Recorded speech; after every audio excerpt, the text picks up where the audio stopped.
Bom, boa noite a todos, obrigado por terem vindo, mais uma vez, mais um agradecimento. Eu estou aqui um pouco em jeito com Vítor Sousa Dias, na altura comecei exatamente por ser esse facilitador entre Sousa Dias e a Leonor, que está a organizar este ciclo aqui no Gato Vadio. E o Sousa Dias convidou-me para eu apresentar um pouco a imagem também do que já tinha acontecido na Soares dos Reis, onde Sousa Dias já foi professor durante vários anos e, portanto, ensaísta, já escreveu algumas obras, o que é poesia, a grandeza de Marx, e foi aqui convidado hoje para nos falar de Deleuze, dos seus pensamentos e do seu dicionário ou abecedário, como lhe quisermos chamar. E, portanto, acho que, sem mais demoras, a palavra é tua. Bom, obrigado. Boa noite a todos vós. Obrigado também por terem vindo. Agrada-me este ambiente, sinceramente agrada-me. Aliás, parece uma réplica do ambiente das aulas do próprio Deleuze, pós-maio de 68, na Universidade de Vincennes. Este ambiente informal. Só falta ter pessoas atrás de mim também. Quer dizer, de facto, para isto ser um ambiente, uma Vincennes, uma pequena Vincennes completa, eu senti-me um pequeno Deleuze. Bom, antes de mais quero agradecer o convite que me foi feito, que só me prestigia, que só me honra, e elogiar esta iniciativa. Eu sempre gostei muito do Gato Vadio, já aqui participei também, aliás tive o triste privilégio de ser o apresentador público aqui do poeta Manuel António Pina. Eu digo triste porque, infelizmente, mal eu sabia, mal se podia adivinhar, foi a última aparição pública de Manuel António Pina. 2, 3 dias depois dessa minha sessão com ele aqui, ele foi internado com um problema supostamente pequeno no hospital ali de Santo António, que saiu 4 meses depois, já morto, lá. E, portanto, o Gato Vadio, para um lado, é um sítio que eu gosto muito, é um sítio do qual tenho excelentes recordações, mas também o travo amargo dessa recordação bem mais triste. Eu estou a dizer-vos isso porque hoje, uma das coisas que hoje fiz de tarde e que bem gostaria de não ter tido que fazer foi ir ao cemitério no funeral da viúva, da Fátima Pina, que faleceu há 2 dias. Bom, provavelmente vocês pensam que eu estou aqui como especialista de Gilles Deleuze. Aliás, eu até receava que fosse assim apresentado pelo Luís, felizmente que ele teve o bom senso de não o fazer, porque desde logo, deixem-me dizer-vos que, primeiro, não sou especialista de Gilles Deleuze. Aliás, e isto não é modéstia, antes fosse, eu sinceramente não me sinto especialista de rigorosamente nada, quando muito de super rock, que já não é pouco, apesar de tudo. Mas, por outro lado, eu não conheço nenhum especialista do Deleuze. Sem falsas modéstias, já li muitos livros de supostos especialistas deleuzianos e não encontrei nessas páginas nada de verdadeiramente novo, nenhuma distanciação crítica, inovadora, original relativamente ao que o próprio Deleuze nos seus textos diz. Aliás, faz em novembro próximo 20 anos que o Deleuze se suicidou. E 20 anos, do ponto de vista do pensamento, é muito pouco tempo. Foi ontem.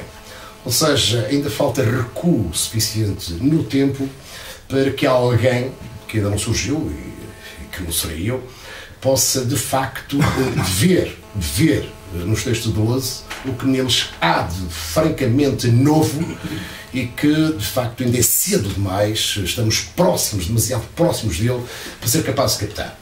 Dizia Heidegger, um dos leitmotiv heideggerianos, que com Nietzsche se terá esgotado, Nietzsche terá, digamos, esgotado a última das grandes possibilidades da metafísica, da filosofia.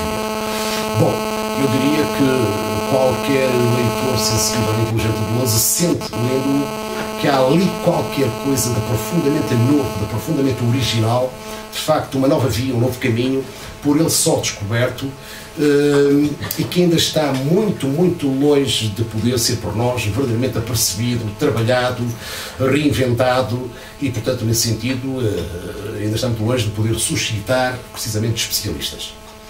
Aliás, não tenho dúvidas que isso venha a acontecer um dia, mas um dia bem mais tarde, até porque provavelmente todos vós conheceis uma célebre vontade, uma célebre afirmação de um grande amigo, e também ele grande filósofo, cedo desaparecido do Deleuze, Michel Foucault, que num texto precisamente sobre Deleuze disse, e esta frase tem sido 1000 vezes usada, um dia talvez o século será deleuziano. Ele escreveu isto no início dos anos 70, ou em 1969, se bem me recordo, ele, Foucault. Portanto, supostamente o século a que se referia seria o século dele, também foi para muitos de nós, em parte o nosso, o século XX, mas eu diria que provavelmente o Deleuze, como aliás todos os grandes filósofos, cujo o tempo de pensamento não é o tempo da história e muito menos o tempo cronológico, eu diria que provavelmente Deleuze será muito mais um filósofo do século XXI, na eficácia, na produtividade, nos efeitos fecundos do seu pensamento, do que um filósofo do seu próprio tempo, do século XX, e porventura Deleuze, Foucault nem sequer tinha em mente nem o século dele, nem o nosso presente. Provavelmente ele falou de século, enfim, num sentido, digamos, amplo, de que um dia haverá uma época que será claramente uma época, digamos, de descoberta do pensamento de Deleuze. Aliás, o próprio Foucault disse-o em entrevistas várias que ele, inclusive, e era tão mais genuíno, tão mais sincero ao dizer isto, quanto algumas dessas vezes em que ele disse isto, que eu vou citar, o disse durante largos anos em que ele e Foucault estiveram de costas voltadas um para o outro.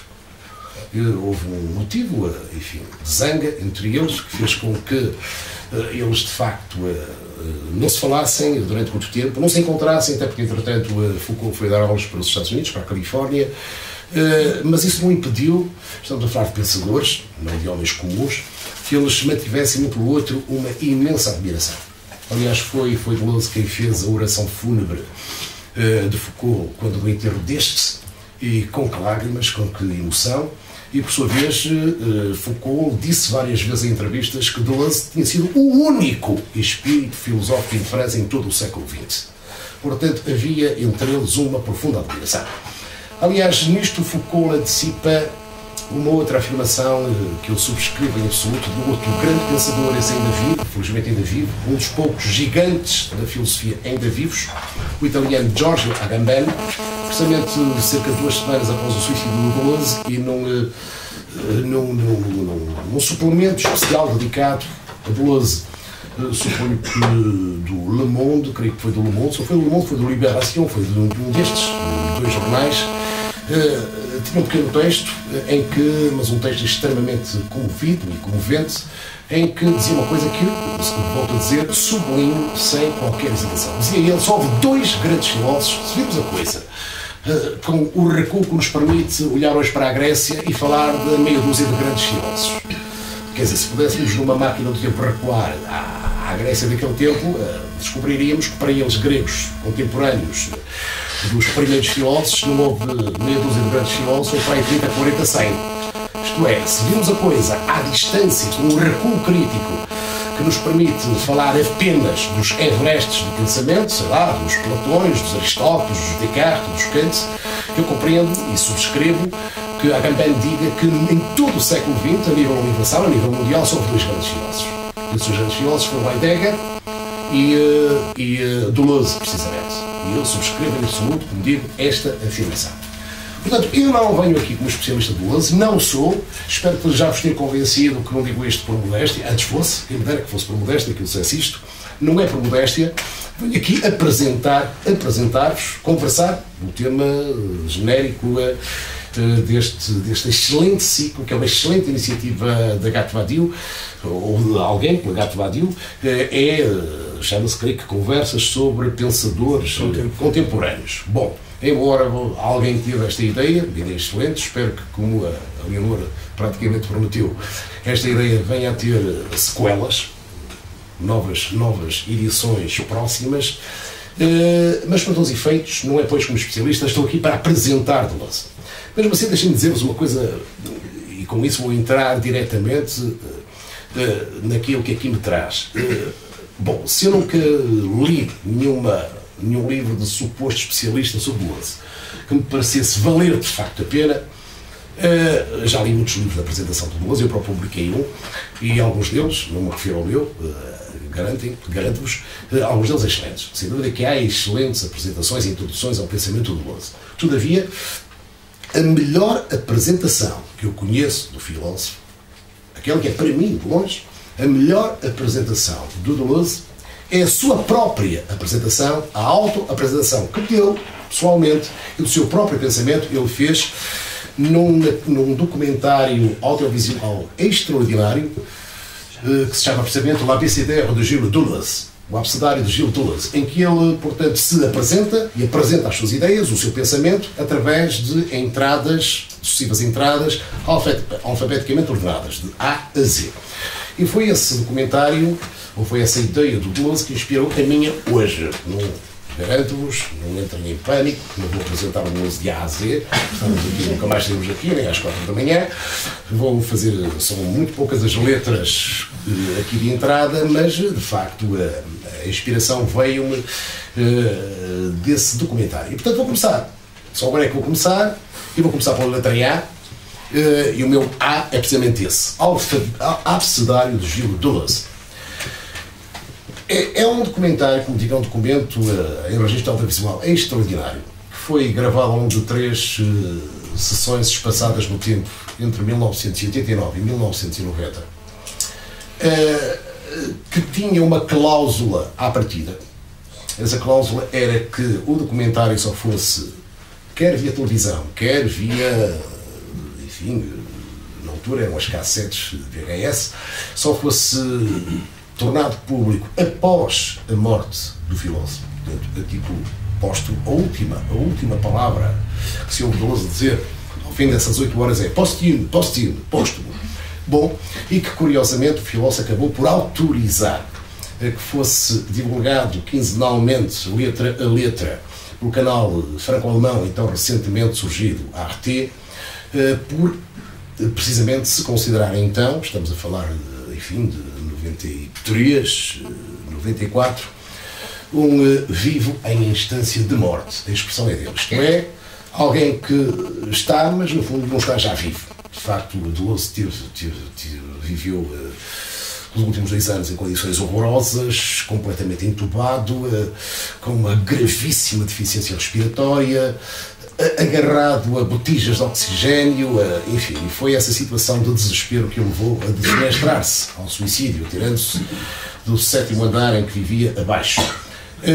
E que, ao contrário do que alguns idiotas então disseram, um filósofo que passou a vida toda a fazer a apologia filosófica da vida e acaba a suicidar-se.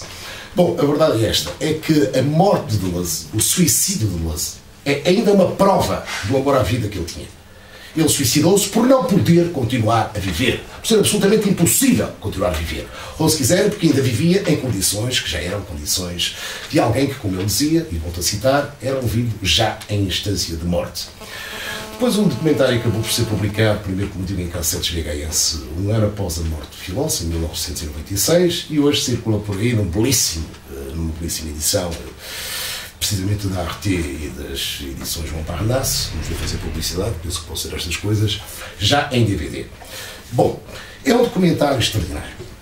Todos os que tiveram o privilégio de assistir às aulas de Deleuze, eu conheço algumas por gravação audiovisual, confirmam. Não conhecia um único testemunho que fosse a contracorrente deste consenso. Deleuze era um professor absolutamente extraordinário.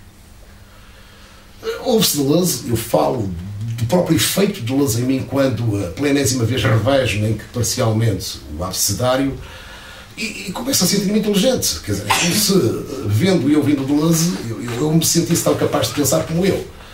É extraordinário. Ele era um professor extraordinário.